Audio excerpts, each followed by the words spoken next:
One day, Edward was in the shed where he lived with the other engines. They were all bigger than Edward and boasted about it.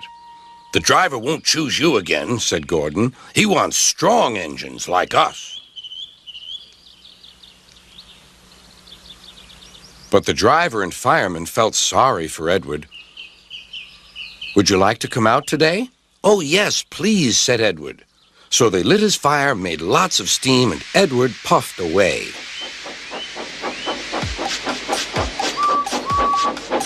The other engines were very cross at being left behind.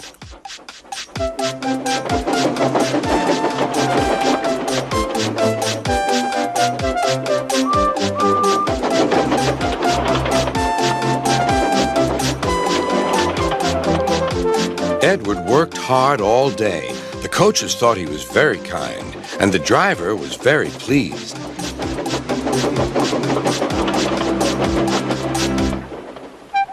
"I'm going out again tomorrow," Edward told the other engines that night. "What do you think of that?" But he didn't hear what they thought, for he was so tired and happy that he fell asleep at once. Next morning, Edward woke up to find nothing had changed. Gordon was still boasting. "You watch me, little Edward, as I rush through with the express. That will be a splendid sight for you."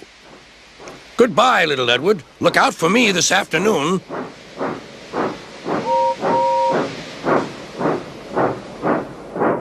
Edward went off to do some shunting. He liked shunting. It was fun playing with freight cars. He would come up quietly and give them a push. Then he would stop, and the silly freight cars would go bump into each other. "Oh!" they cried. "Whatever is happening?"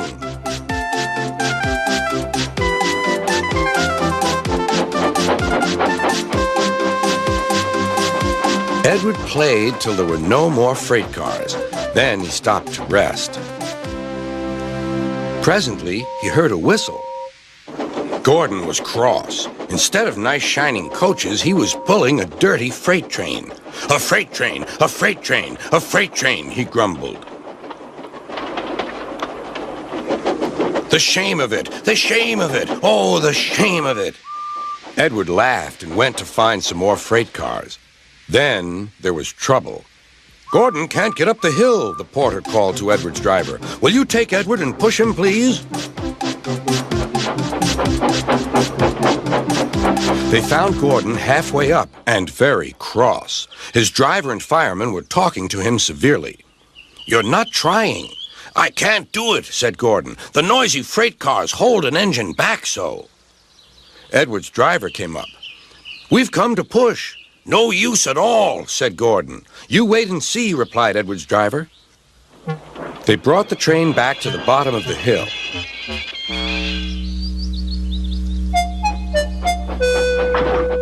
"I'm ready," said Edward. "No good," grumbled Gordon. They pulled and pushed as hard as they could.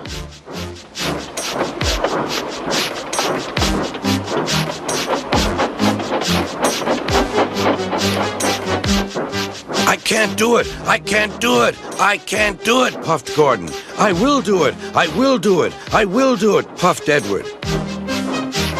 Edward pushed and puffed and puffed and pushed as hard as ever he could.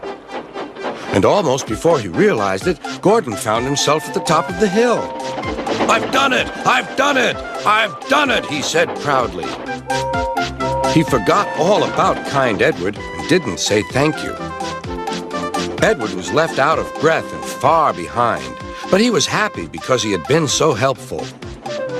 At the next station, he found that the driver and fireman were very pleased with him. The fireman gave him a nice long drink, and the driver said, "I'll get out my paint tomorrow and give you a beautiful coat of blue with red stripes. Then you'll be the smartest engine in the shed."